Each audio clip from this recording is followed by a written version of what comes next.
Washington ডিসির Pentagon কিংবা white হাউসের সিচুয়েশন রুম। চারপাশ নিঝুম অন্ধকার হলেও ভেতরে টানটান উত্তেজনা। টেবিলের ওপর রাখা নথিপত্র আর স্যাটেলাইট ম্যাপে চোখ রাখতেই আমেরিকার শীর্ষ সামরিক কর্তাদের কপালে বিন্দু বিন্দু ঘাম জমতে শুরু করেছে। পারস্য উপসাগরে হরমুজ প্রণালী পুনরায় খোলার সমঝোতার খসড়া তৈরি হচ্ছে। ওমানের মধ্যস্থতায় বিশ্বকে শান্ত করার চেষ্টা চলছে, কিন্তু গোয়েন্দা ড্রয়ার থেকে বেরিয়ে এসেছে এমন এক গোপন রিপোর্ট যা মার্কিন প্রতিরক্ষা বিভাগের রাতের ঘুম পুরোপুরি হারাম করে দিয়েছে।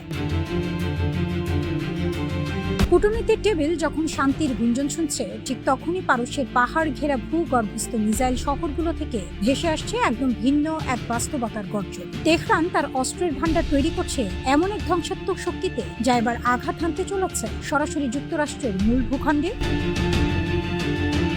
ইরানের ধর্মীয় ও কৌশলগত নীতি নির্ধারকদের তরফ থেকে ভেসে এসেছে পরম হুঙ্কার। জ্যেষ্ঠ প্রবীণ ব্যক্তিত্ব ও প্রভাবশালীদের কণ্ঠ থেকে স্পষ্টভাবে উচ্চারিত হয়েছে, ইসরায়েলের 2000 কিলোমিটার দূরত্ব তো ইরানি ক্ষেপণাস্ত্রের নাগালের মধ্যেই রয়েছে, কিন্তু এবার প্রস্তুতি চলছে 15,000 কিলোমিটার পাল্লার দূরপাল্লার ইন্টারকন্টিনেন্টাল ব্যালিস্টিক মিসাইল ICBM গড়ে তোলার। পশ্চিমারা ভেবেছিল মাসের পর মাস চলা সংঘাত, সর্বাত্মক আকাশ হামলা আর কঠোর অর্থনৈতিক অবরোধ দিয়ে তারা তেহরানের কোমর ভেঙে দিয়েছে, কিন্তু কাজের কাজ হয়েছে ঠিক তার উল্টো। আড়ালে তৈরি হয়েছে সবচেয়ে নিখুঁত ফাঁদ। মার্কিন সংবাদ মাধ্যম ও আন্তর্জাতিক নিরাপত্তা গবেষণা সংস্থাগুলোর ফাঁস হওয়া তথ্য বলছে 5 মাসের এই টানা সংঘাতে যুক্তরাষ্ট্রের এয়ার ডিফেন্সের মেরুদণ্ড সম্পূর্ণ ভেঙে পড়ার উপক্রম হয়েছে। সংকটের মুখে থার্ড ও প্যাট্রিয়ট। আমেরিকার বিশ্বখ্যাত ব্যালিস্টিক মিসাইল ডিফেন্স থার্ডের প্রায় 80% ইন্টারসেপ্টর বাফার ভান্ডার ইতিমধ্যে পারস্য উপসাগরের আকাশে শেষ হয়ে যাচ্ছে। প্যাট্রিয়ট আকাশ প্রতিরক্ষা ব্যবস্থার মজুত নেমে এসেছে অর্ধেকের নিচে। হাতে নেই লং রেঞ্জ স্ট্রাইক। পেন্টাগন তাদের রিজার্ভ থেকে প্রচুর টমাহক ক্রুজ মিসাইল, ATACMS এবং নতুন জেনারেশনের প্রিসিশন স্ট্রাইক মিসাইল ইতিমধ্যেই খরচ করে ফেলেছে। $67 বিলিয়ন হাহাকার। ওয়াশিংটনে জরুরি ভিত্তিতে $67 বিলিয়ন বাজেট তলব করা হয়েছে, যার মধ্যে শুধু ক্ষয়প্রাপ্ত মিসাইল ভান্ডার পুনরায় পূর্ণ করতে চাওয়া হচ্ছে $18.2 বিলিয়ন।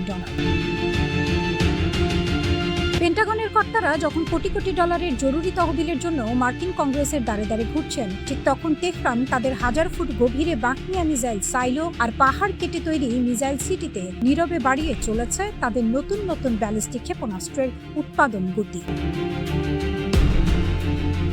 পশ্চিমাদের এয়ার ডিফেন্স ইন্টারসেপ্টরের মজুদ যখন দ্রুত শূন্যের কোঠায় নেমে আসছে, তখন ইরানের এই 15,000 কিলোমিটার পাল্লার হুঙ্কার কেবল কোনো ফাঁকা আওয়াজ নয়, এটি এক চরম হিসাব নিকাশের মোহরা। মার্কিন প্রশাসন যে সামরিক স্ট্রাইক স্থগিত করতে বাধ্য হয়েছিল, তার পেছনে মূল কারণই ছিল গোলা বারুদের এই নজিরবিহীন সংকট। তেহরান খুব ভালো করেই জানে কখন কোন কৌশলে চাল চালতে হয়।